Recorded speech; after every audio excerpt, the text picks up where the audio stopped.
I'm really pleased to be joined by Karen Newtown on today's show. Karen is an international author, speaker, and wealth coach, and a very successful property entrepreneur. So thank you very much for joining me today, Karen. Thank you, Tony. I am delighted to be on here. That's good to know. Karen, for those who don't know you, can you tell us a little bit about you, what you do, and your story so far? Okay, so I'm actually British, born in London, and my dad was a professional soccer player, my mum a housewife, and in those days professional soccer players didn't make as much money as they do today, so my dad had to have a second job. Excuse me. I got to ask who your dad played for. He played for Gillingham. Right, okay. And he played for Torquay United. Okay. And he had to have a way of making a living, and he worked on the railways. And when the railways were going through the close down, he moved to Wales, and that's how I ended up being raised in Wales from about the age of 5. And from there, basically, I will say I was not clever at school. I was just your average person at school, if you could say average, you know. And when I left school, I was doing my O-levels, and I had the chance to leave school and get a job. And it was at the time where unemployment in Wales was really high. There was something like 1 in 6 was unemployed. Yeah. This is back in the 70s, and we were down on 3-day weeks and things like that. And I had a chance to get a job with the government in the civil service. And that's a job for life in those days. If you can get in there, you take it. It certainly was, yeah. I applied to work in the National Statistics Office. And I got a message saying, congratulations, you've been accepted for Inland Revenue. So one job I applied for was in Newport, excuse me. I ended up working in Pontypool. And I spent 4.5 years mainly working with self-employed in what was called Schedule D in those days. So I learned all about balance sheets, profit and loss, accounts. I got thrown in from the Inland Revenue side. So that was my first introduction to working with money. Okay. And I met my husband, who was a New Zealander. He was on a working holiday in the UK. We got married and we moved out to New Zealand. And I went into banking in New Zealand. And the day I started work for local bank, it was a local savings bank. It had operated in a caravan up until when I started.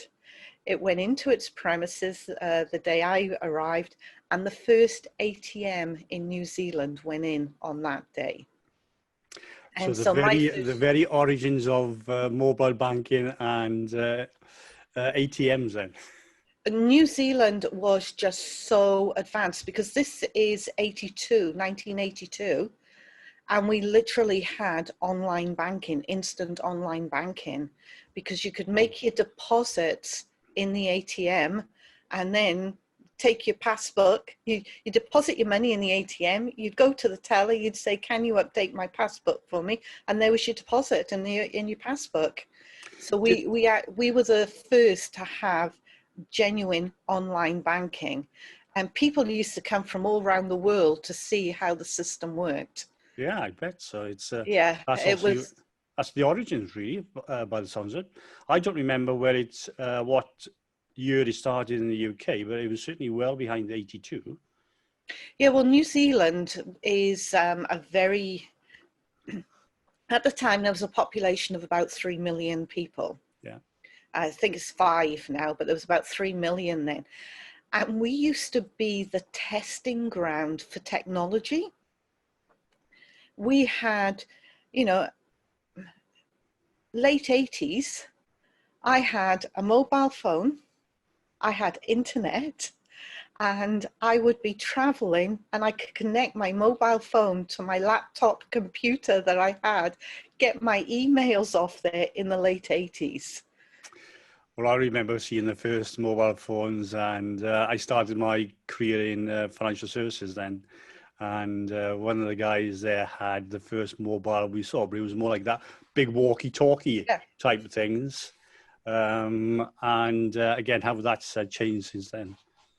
You know, we had VCRs, and there was like VHS and Beta, and I can remember the big battle going on in New Zealand as to who was going to win the market there, because I think that was the one that was then going to be run out through the other countries. And yeah, it was really quite fascinating to have come from the outside and come into New Zealand and actually see the way it worked, because I say it was a testing ground. People wouldn't have thought of it as a testing ground. No. They were just getting new technology. Yeah. But then when I went back to UK, they'd never heard of any of the stuff that we were using. So for a small country, it was very advanced in what it did. So anyway, I was in banking. Because it was a small bank, I had phenomenal amount of promotional opportunities as the bank grew. I started work, like I said, with the ATMs, and we had one ATM card, but all your different bank accounts were connected to it. So you just had one card, and you said, that's my investment, that's my savings account, that's my check account, and you nominated which one you wanted to pay the money into. Well, it's amazing, because in theory you can't even do that now. Yes, you can do it via your own banking, but you can't do it just by one card in an ATM. Yeah, and that's what we're doing in 82. Okay. So from there, I went into the bank's head office, and I worked in accounting department. And in those days, I think we still got checks. You'd have a check. I have a checkbook. I don't use it very often, but maybe once a year if I'm lucky. So there's a magnetic code number across the bottom. And my job when I went into head office was every time somebody wrote out a check and deposited it with the bank, I had to go through and encode the physical amount of the check onto the bottom of the check. Yeah. That then went through to a company, this name I forget now, and they were the clearinghouse for all the checks. So every bank put their checks in there. Yeah. I mean, it took seconds for millions of checks to go through, and then each bank got a list of what was debited. So because we were online banking, they were able to debit our customers' accounts straight away. But other banks that didn't have online banking, they had to manually process the checks against the client's accounts. Clearing time is much longer then. So yeah. And then from there, I moved into IT department. And as we were then expanding the ATM machines, I had the job of the ticker tape programs for the machines. I had to punch them all and then take them to code the new ATM that went out. And when branches rang up and said, oh, we had a problem loading the program or updating the program today, we broke the tape, but have to code a new tape and take it out to them. It was quite a bit of fun, actually. That didn't seem quite as advanced at the time, so not compared to today. Not today, yeah. And then after that, I had the job of moving mortgages from a manual system onto an online system. And I basically stayed around the mortgage systems really for the rest of my time with the bank, because I was the one who put it online. I knew what happened. And even though I got promoted into other areas of the bank, I was like the consultant that had to come back and look at things if somebody had stuffed something up, or if a mortgage didn't fit the parameters of the software.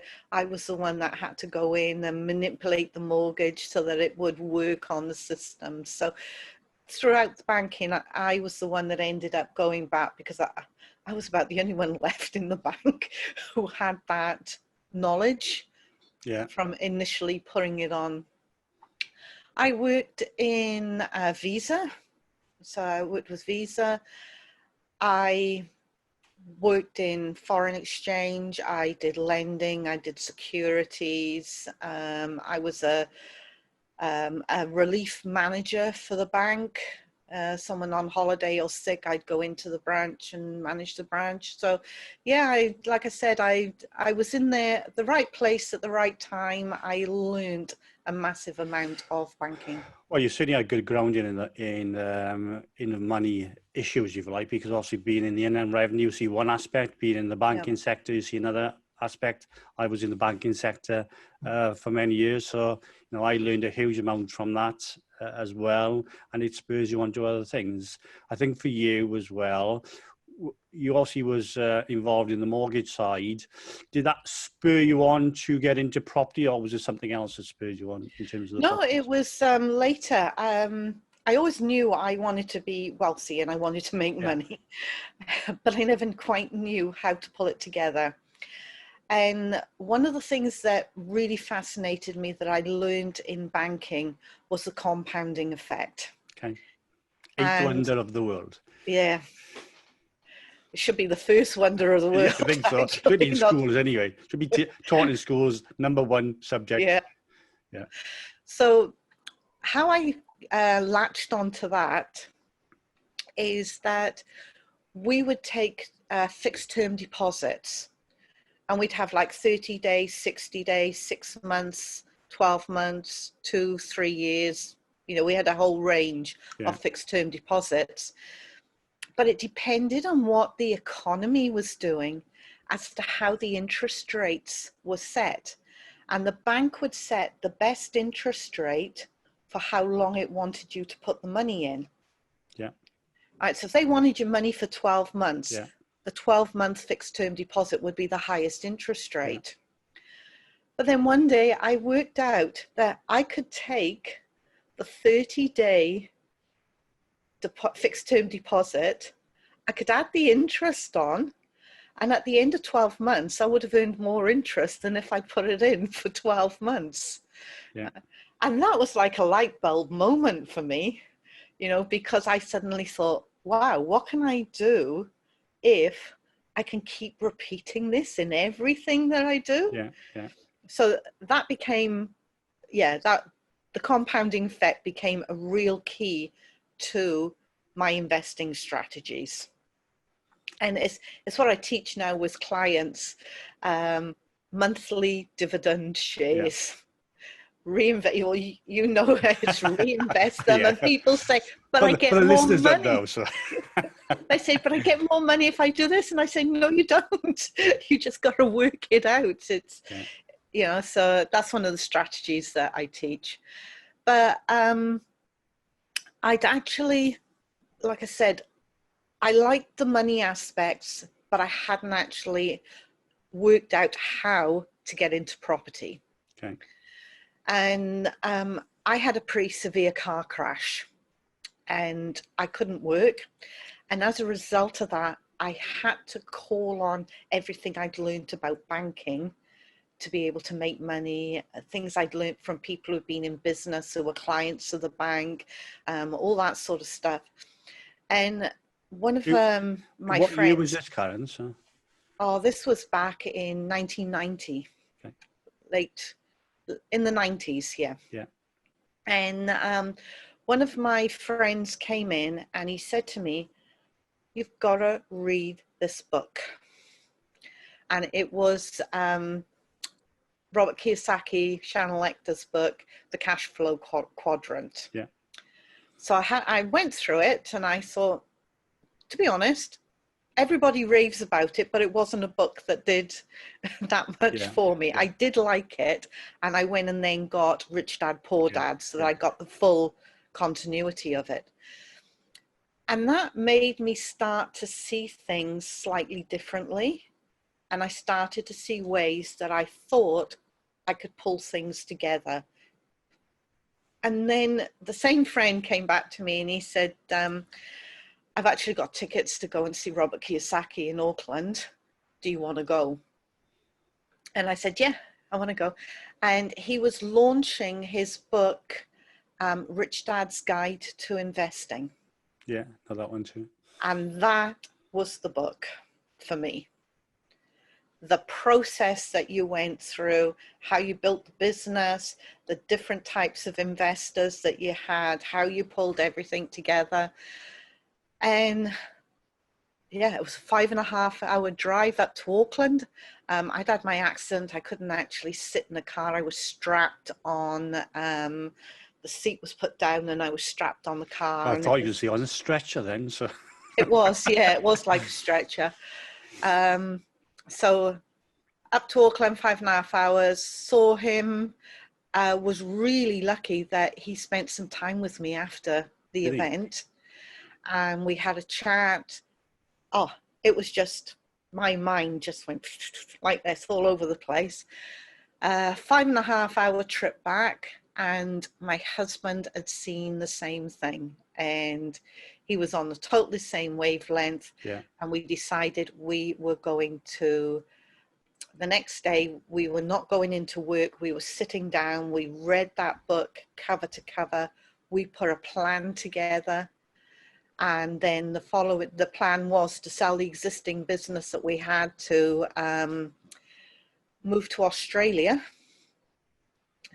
And we felt the market in Australia, New Zealand's got, at the time, it had 97% home ownership.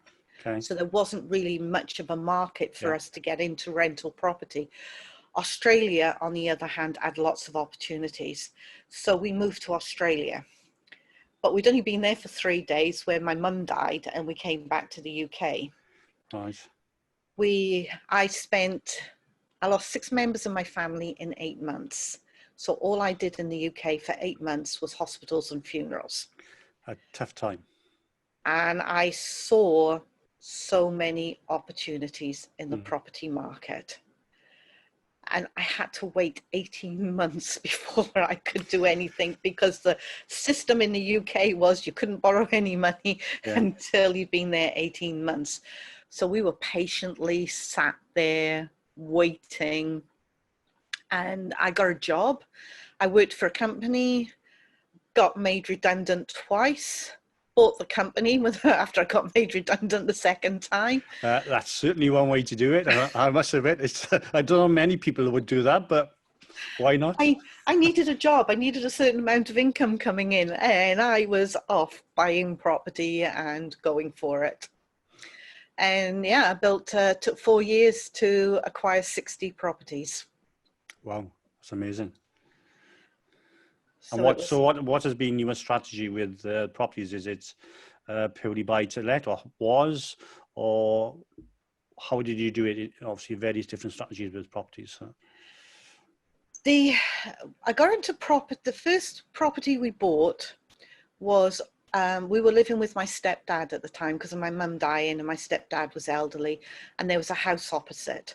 So we wanted that house so that we could move, but he wanted company. So we would literally cross the road and we were on the other side of the road. Yeah.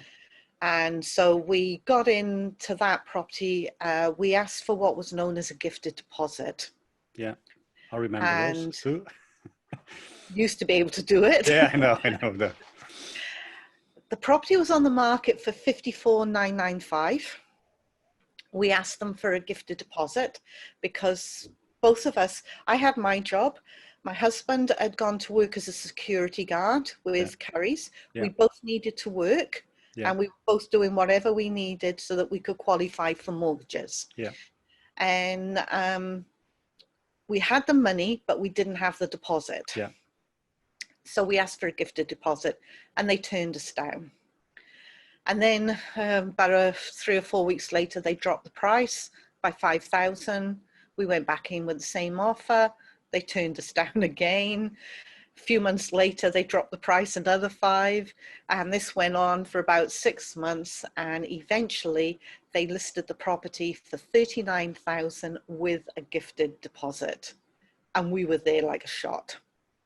So we already had all the finance, the bank gave us the money, we got the property. We knew then that the street value was almost double, so all we had to do was paint and decorate it. Our strategy was always that we had to have 4 walls and a roof. It didn't matter what the interior was like, we could deal with the interior. We just needed 4 solid walls and a good roof. And so we painted, we decorated, we sorted everything out in the house, and we remortgaged. We mortgaged it up at 65,000. Okay, it's a good markup. Gave us money, and we went to auction, property auction. And then we came up the valleys, we're up your way, and we went into Mountain Ash, and we bought a property which was at auction. It failed to meet auction at £7,000. Right? And we went to the auctioneer and we said, what do we need to do to get this property? And the auctioneer said, you need another £200. So for £7,200, we got the property. And that was a 3-story property. It had what I call brick curtains because the windows were all bricked up. And it had, you know, wood where the door was, you know, the screwdriver. And we stood there. We hadn't looked inside before we bought it. We stood there, and there was no floors in the house. So it was 3-story, a basement. We could see the basement and we could see the roof. If you was to start again, would you do that without seeing it at auction? No. Right, okay. That was that's a good learning point on that, isn't it? So, because there's some horror stories you have with buying at auction, and you probably just describe them, but I've got no doubt, obviously, you've overcome those problems anyway. So what we did then was, what did it take? It took about 6 weeks for my husband to actually rebuild the inside of that property. But your partnership with Ron has been key to this, because Ron is very hands-on and obviously can do a lot of the jobs that need to be done in these properties. So that's an important point, I think, to have, you know, a partnership with you and your husbands that can do this. So it's or people team up with somebody else that can help them do these things. So.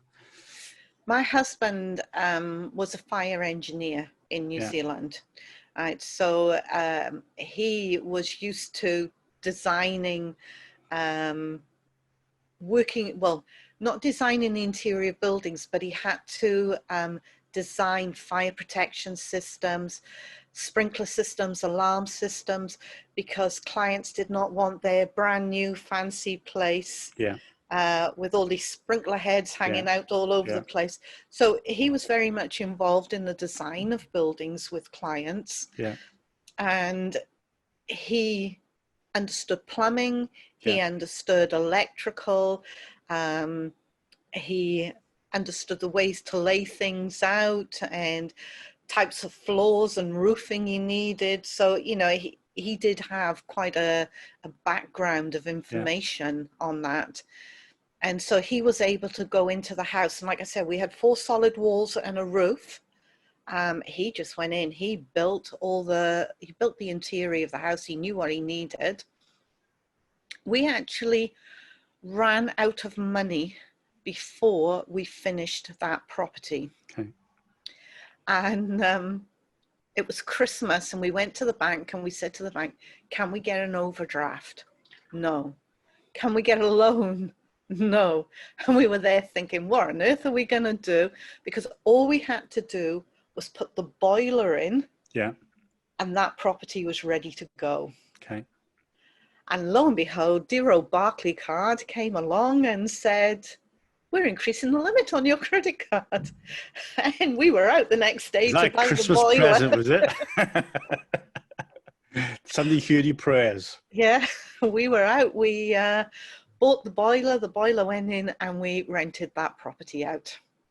And Did then you because remortgage that one as well? yeah, because we had that finished, we were then able to remortgage that property at that stage. Because we'd done all the work to it, it was 35,000, the value, the street value then. We bought it at 7, it was 35. And we remortgaged, we went back to auction. And in those days, we bought the properties. We got the one for 7.2, we got one for 11,000, one for, I think we got 13, 15, 17, and 19 was the last one that we bought. And then we'd managed to move the value of the houses up so much, remortgage, take cash out, that we then moved back to where we lived in Cwmbran. And we actually started in Pontypool, which was like a different value. And then we did the same in Pontypool, and then we moved into Cwmbran, and we did the same in Cwmbran. So we were in those 3 areas. And that was how we built it. We turned the property around in a month. We'd buy the property.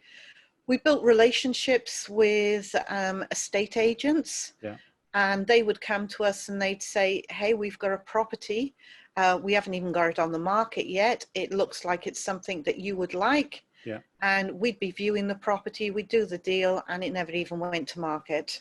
And that was because of the relationships we built with the estate agents. I think that's one of the important points, where there's property or any other business, is to build that network around you, because then in most cases you can find what you need within that network, and life is much easier then. There's nothing worse than having to keep chasing, should we say, things where there's business, leads, property, whatever it is. It's nice when it comes to you. Life is so much easier. Well, we had a really good team. Because, like I said, we had the relationship with the estate agents. We'd been through a few brokers, but we had a really good broker at that stage. We'd been through a few lawyers. Me and lawyers don't get on very well. I sack a lot of them because they don't do things in my time frame. And we had a good lawyer then. And what would happen is, we'd get the property. The firm we worked with, they had a lawyer who did the initial conveyancing and got everything registered with Inland Revenue. They then had a remortgage department. And basically, as soon as we said to our broker, this property will be ready to let next week, we want the valuer in, we want a new mortgage on it now before the tenant goes in and the tenant can wreck the place. We want it seen at its best. And the broker would have a mortgage, in those days, an hour, and we had a new mortgage in place, and the valuer was on his way out to look at the property. And the second lawyer had everything ready to go as soon as the mortgage documents came in. So we were able to turn properties around within a month. Well, again, that's get the value up, release the equity in there, and go and get the next property. I can see why then you were able to so quickly build a property portfolio with those types of timescales. And we had, the team we had at the time were absolutely incredible. My husband and I were in Monaco. It was our silver wedding anniversary, and we'd always said we wanted to go to Monaco for our wedding anniversary. And there's a Japanese garden there, and we were sat in the Japanese garden where we got a phone call off the estate agent saying, I've got a person here who is buying a house, but they can't sell their existing house. And we thought it would suit you. So they gave me the number of the property, and I had one on the one side and I owned one on the other side. So I knew exactly what the property was. And I said to them, what's the lowest amount they will take on that property? And they said they'll do it at this. And it was below market because they needed to move it. And we said, the deal's done. This was over the phone. And because we dealt with them before, we said, can you tell the broker? Can you tell our broker? So the broker rang us back within about half an hour. He said the mortgage is in place, the valuer is on his way, he will be at the property within an hour. I'll ring you back as soon as the valuation's done. He came back, he said the valuation's done. We talked to the lawyer, said he sent everything over to the lawyer. We said to them, do the deal for us. They faxed a contract to us, and we signed that contract and faxed it back. This was all done while we were in the Japanese garden. The hotel was next to the Japanese garden. We went to pick up the fax from there, signed it, sent it back. We went and sat back in the Japanese garden. The property completed. Within a few days. We were still in Monaco. We had not seen the property. We hadn't done anything. We just had an amazing team who were able to, they knew what we wanted, how we did things, and they had that property all set up, ready for us to come back and go and start work on it. Well, again, it's just the importance of having the right team around you to do these things. Do you manage your own properties, or is it something that you outsource to letting agents? We, again, letting agents and lawyers are not my favourites. I'm trying to remedy that, because now I live in Spain, I need letting agents to look after my properties in the UK. So I am trying to remedy that a little bit at the moment. But again, if they manage a lot of properties, I always found they didn't have the same urgency to let that property that I had. And it was one of the things that I tried to get through to solicitors, and I tried to get through to estate agents, is you need to do things in my time frame, because you cost me money when you don't do it. And it's, oh, we'll get around to it when we do it. And At your peak, in terms of the numbers of properties you've had, what's the sort of the most properties you've had at any one particular time? 60 was the maximum. Okay. So, and we've downgraded that now. Okay. So based on that sort of theme, what is your plans now going forward with property in particular?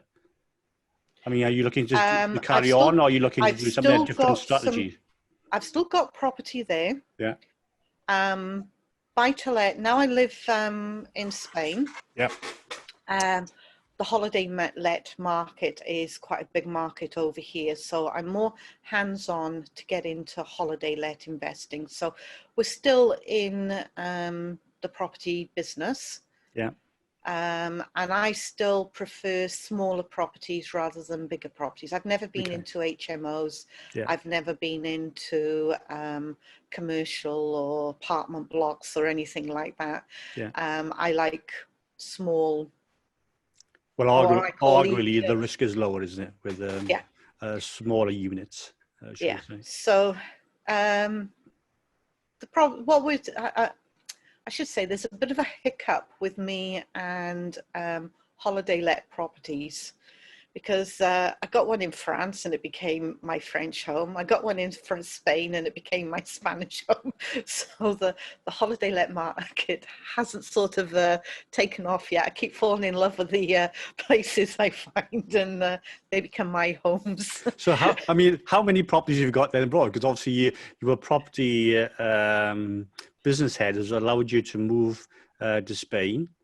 Yep. So you got a property there. I know you got a property, should we say, near the Alps? Yeah. Yeah. So is there any plans for any more properties then abroad? So... Yeah. All right. Yeah. There's a few places. I just look at the deals that are out there, and if it's a good deal, yeah, I'll go for it. So is your plan to spend X amount of months in Spain, X amounts near the Alps, and obviously wherever these other properties are going to be, time there as well? Yeah. And that's all stemmed from you coming back to the UK for basically traumatic sort of issues, if you like, or family bereavement. And this, together with your banking and Inland Revenue Bank sort of knowledge and sort of history, has allowed you then to start this property empire, which has now led you to be able to live in Spain and near the Alps and everywhere else in the globe, I think, eventually. Yeah. So I know you obviously teach other people in terms of wealth, how to create and build their own wealth. So can you tell us a little bit about that? Okay, so while I was studying and learning as much as I could about investing, I found that there are like tens and thousands of ways to invest. But when you put it through a filter, it comes down into just 4 categories. You have business, property. I keep saying paper. I've always called it paper, but it's now digital. Don't do much paper. Paper is easy to say. Yeah. Which is your shares, your bonds, gilts, you know, your fixed terms, all those sorts of things. And then there's the cash section, which covers, for me, that covers peer-to-peer lending, crowdfunding, and gold and silver bullion. And what I do is I teach people to invest in all 4 categories. And how to do it themselves, because obviously this is educational based. Yeah, we don't advise. You know that as you're an IFA and you know you are authorized to be able to give people financial advice. I'm not, but I am able to teach them the skills. Right, so that you and I fit into, it's complementary, if you like. When we had the credit crunch in 2008, and we went into the big recession, a lot of things changed, and it affected your industry and how you could actually relate to people. And there was a massive market of people who had £1,000, or they might have had £5,000, who would go and find an IFA, or who would go and go to the bank, and they would ask them for advice. But when those rules came in, those people sort of got swept under the rug. They got forgotten because they've now got to have a certain amount of money to be able to come to you. So we tend to work in that area, teach people. We bring them up to a level where they need your services. And it's something that's worked between us, because I know we've referred several clients over to you, and you've done the same for us, because people have called you in and you've said, no, you need education before you get to that level. So it is a partnership, and I've actually really appreciated that partnership, because there are many IFAs out there who say, no, you can't do what you do, and they put this barrier up and they don't like what we're doing, but they don't actually realize we get people to the level where they need their services, and they can't deal with those people at the moment. I think people have to start somewhere. This stuff isn't automatically taught in schools, and obviously, you know, the people you tend to deal with are all different age groups anyway, so they've not had this type of education. So people, you know, it's great for people to have this type of education, so they can learn to do things themselves. At the end of the day, all people want to do is to have a better life. And so I don't see, personally, I don't see any problems in doing that. Yes, you can't give, you know, advice, certainly not regulated advice, but you can guide people and show them how it's done, and then obviously they can go off and do that themselves. So, okay. So how do you actually deliver that? Is that all now online because of COVID and where you live? It used to be in a classroom, and we had different ways of doing things. Now that it's moved online, the way it works is we have the key program is called the mastermind groups. Okay. And we have a maximum 10, 12 people in those groups. So we keep them small so that we can do a lot more work with them. And they get a module, which is whatever the topic is that we're talking about. They get a video that goes with that, which is almost like the lesson about the module. And then we do a Zoom call, which is a 2-hour Zoom call. And the first hour of the Zoom call is going through what people have done from the previous month. I set them homework every month, and I'm checking that they've done the homework. Miss Because Newton. the only way they're going to advance is if they do the homework. Yeah. So they get homework to do. If they've come across any problems or if they needed any further guidance on anything, then that's what we have in a discussion in the group. So the idea is that the group help to support one another. Yeah. And then the second part, the second hour, is reinforcing and going through the key points of what is in the new modules that they've got. And like, you know, a lot of investing's not so much the skills, but more the mindset of people. You have to teach them some skills, but 80% of it is mindset. Yeah, so I there's agree. quite a bit working with people around the mindset, getting people out of, oh, I can't do that, to, yes, you can do that. Or I don't know anything about money, it goes straight over my head, to, well, now you're going to learn about money and we're going to teach you and you're going to understand it. So there is a lot of mindset in there. There is a very small, like I said, 20% of the course is about the skills. So the module tends to be the skills side, where we spend a small part on it, but the rest is getting people's minds into the right place to be able to go and do things and motivate them to go and do it. Okay, brilliant. So sorry, that's our entry-level course. Then what we've started doing now is we have what we call investment clubs. And we have just launched in partnership with another company, investment clubs in the US. Okay. And that is committing people to a certain amount of money. They pool their money together, they go and buy shares together. So the club becomes an official partnership. Everybody has an equal share in that partnership, or it becomes a limited company, whatever the investment is we're working on. It's, you know, if we're doing property or business, it's a limited company. If we're doing shares, bullion, we tend to do partnerships. Okay. And each month we get together, there's training, everybody's involved, everybody's got a responsibility in running that club. So, you know, you have a meeting manager, you have a secretary, you have a treasurer who looks after the bank account, you have a trader, we appoint someone as the auditor, we have backups in case one person can't get there. So set up as a proper business, really. So everybody's involved in it, and they invest together, and it's working quite well at the moment.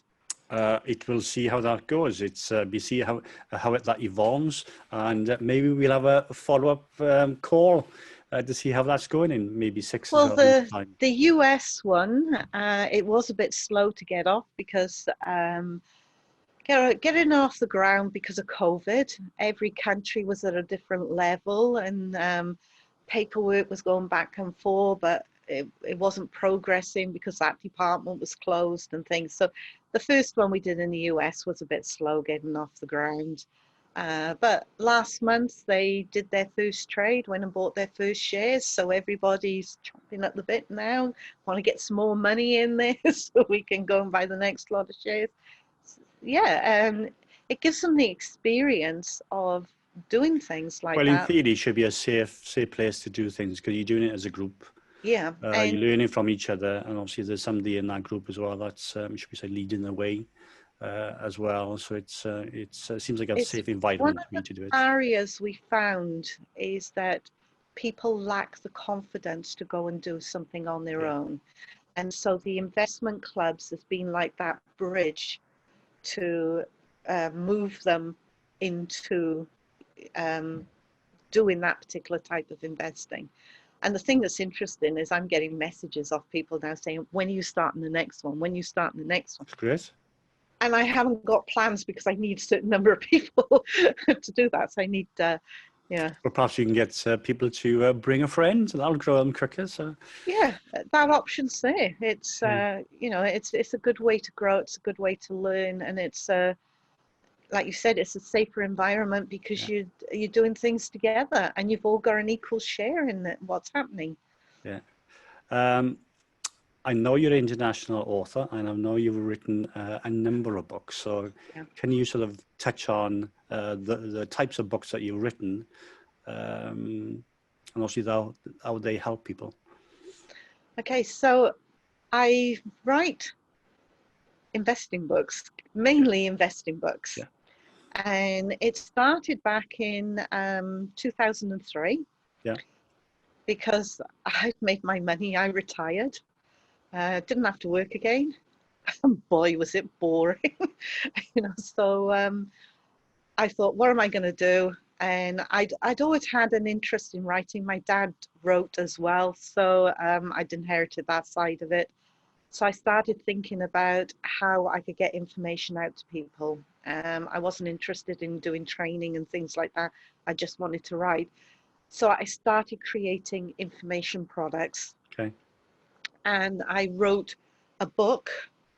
I'd create an audio file to go with it, and then support products. And that was how I first got into writing information products and writing a book. And then online, I was then able to self-publish my books. Right, okay. And that allowed me then to get the books out into the marketplace at a faster rate than I could through information products. So in total now I've written 21 books. Most of them have some sort of time sensitivity around them. So they come out, they're taken off the market when they become obsolete because the world changes. I've written books on property, how to get into property investing, and it's always based on what I do. So it's not theory, it's exactly what I do. So I do property, I've done share books. I haven't done a gold and silver one, that's coming. During the last recession, I wrote more generic books about investing, and they were really big sellers because they were picked up, and people who were struggling financially saw that book and they'd go and buy it. In 2014, I won an award in America for my books. Well done. I didn't know that. So. And that really exploded the American market for me, and that allowed the sales to expand on the books. So give us a flavour in terms of the countries that these books are sold in.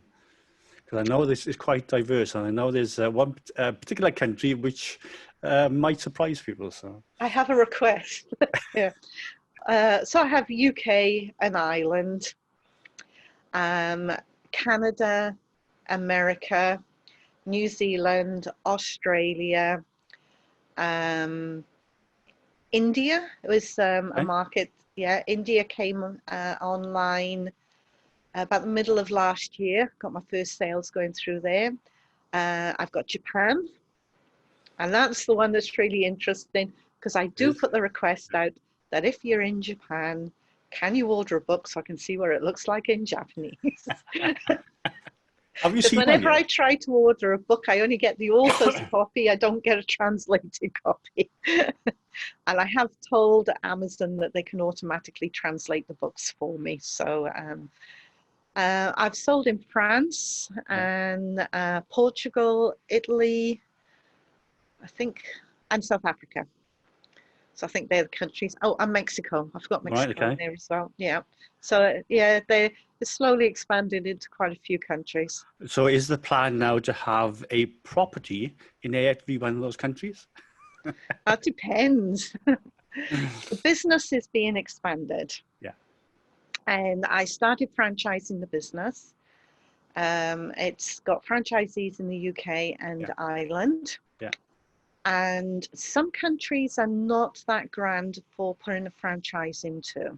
Okay. The cost of setting up is a bit prohibitive to start with. So we've started licensing coaches into Right. those areas. And I've got a coach now that covers Mexico and America, which is quite interesting. He's got dual nationality and he lives right on the border. He lives in Tijuana and he goes back and forth across the border. So he says, yeah, I can work America, I can work Mexico. It doesn't bother me because I do go back and forth. So yeah, it's quite interesting the way it's growing. And with the books, I do run a desktop publisher course, which teaches people how to write books, Yeah. books, audio books, and get them out in the market. Yeah, great. And we got a licensed coach just this week. We've made the announcement. She's an experienced journalist, an editor, and a ghostwriter. And she's now coming in to run that program for us. So hoping to expand that a lot further. Brilliant. I'll Because wait to me, until that is notification comes up then. it's a skill that works under business. Yeah. So it's, you know, it's all about giving people learning opportunities in business, property, shares, bullion. Brilliant. We're coming towards the end. You are clearly building a global business as well as homes in most parts of the world. So I think probably one goes hand in hand. Yeah. But there's a few questions I like to ask people. One is, who has been the most influential person in your life? I've been fortunate because I've had a lot of fantastic mentors. I don't know if you read my book, Phoenix, which is my latest book that's out. Haven't. I apologize. I haven't. I talk about mentorship in there and some of the people that have been mentors for me. Yeah. Obviously, my mum and dad have been major influences. My mum, I was born in the 50s. That was the era where women were expected to stay home, have kids, and the husband went out to work and you know, he kept the roof over the head and food on the table, and the wife looked after the house and all that. But I had a mum who said, you can absolutely go and do whatever you want to do. So that was fantastic. She didn't want me to be characterized to whatever the era was. It was go and do what you want to do. My dad taught me there's no such word as can't. And whenever I said to him, I can't do something, he had a dictionary and the word can't was not in there. He'd give me the dictionary and he'd say, look it up. And I'd say, I can't find it. And he said, no, there's no such word as can't. There's only that you don't want to do it or you don't know how to do it. If you don't want to do it, get off your backside, go and do it. If you don't know how to do it, then find someone who can help you. Yeah. And I have always gone and found someone who can help me take what I want to do to the next level. I have had amazing coaches. I think that's a key point. None of us are born with this knowledge or these skill sets, but that knowledge and skill sets are out there, and it's up to us as individuals to go out and find them. Yeah. You know, you look at some of the mentors I had. Yeah. I played tennis as a kid. Yeah. Bjorn Borg came down and taught me something that just put my game in a whole different stratosphere. You know, business-wise, Brad Sugars, who runs Action Coach. Yeah. He was my first business mentor. Right. Okay. So I've had Brad Sugars, there was Robert Kiyosaki, obviously. Andrew Reynolds taught me all about information products, and he's mega in the industry. I'm working with Pat Slattery now, and Pat's opened up an enormous number of doors for me and got access to allow me to expand the business into different countries and given me the contacts I needed. He's also, when I've wanted to develop the business, if I haven't had the people, like with the investment club, Yeah. he opened the doors for the investment club. Yeah. So, you know, it's finding the right people that can get you where you want to go. And I've always not, I say always, I've never been afraid to go and say, I don't know how to do this. I need someone to show me what to do. Yeah. I think you got a new mantra, Karen. There's no such word as count. So Exactly. yeah, that's wonderful. I think what it does to me is that anybody with the right mindset, which you've touched on earlier, with an idea, can, even if they don't know or have the skills themselves, they can find other people as mentors, and they can still achieve those dreams if they put their mind to it and go for it. Anybody can do anything they want, and they can have anything they want in life. Yeah, absolutely. So I totally Just agree go with you. for it. All right. Well, again, on a similar theme, this is my last question for you. This is my TT Wealth question. So what does wealth mean to you? To me, wealth is the freedom to be able to do whatever I want to do when I want to do it. And you have got the perfect example, because that's exactly how you live your life. Yeah, you know, I've been fortunate. I've lived in different countries. Yeah. I can go and do what I want. I don't have to work. I work because I choose to work. Yeah. It's, yeah, and anybody can have that. They just need that desire to take the first step Yeah. and go and find the people. And it's exactly the same. Like, if people want to retire, they want to have their pensions, Yeah. they got to go and see you, because Yeah. you know, you can put things in place from the time a kid is born. You can put something in place that will guarantee that kid will actually have a pension when they're older. If somebody starts at an early age, whether it's you know, parents doing some form of savings for them, or somebody starts, you know, as soon as they leave school or whatever, and if you start early, you can build, should we say, a substantial amount of savings and investments. Or at the same time, you can build a business from the early stages, you know, at an early age, and create something, you know, not just a lifestyle business, but you can create something really substantial. But I think that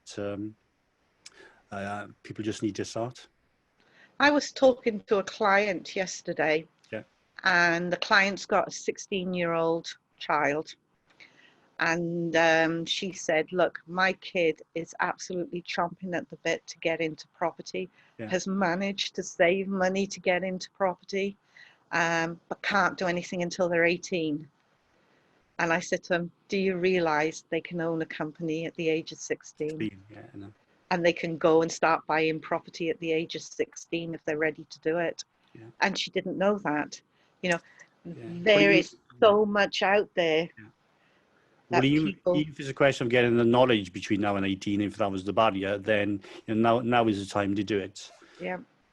So, okay. So, Karen, if people wanted to find you, which I'm sure they will, then where will they be able to find you, you know, in terms of all the things that you do?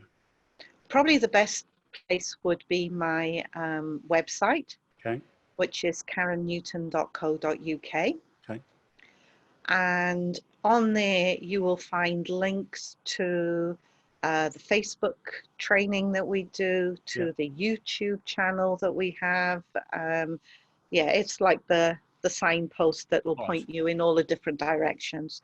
So that's karennewton.co.uk. Okay. I will put the link to that on the show notes, so people will be able to find that. So, Karen, it's been an absolute pleasure to speak to you today.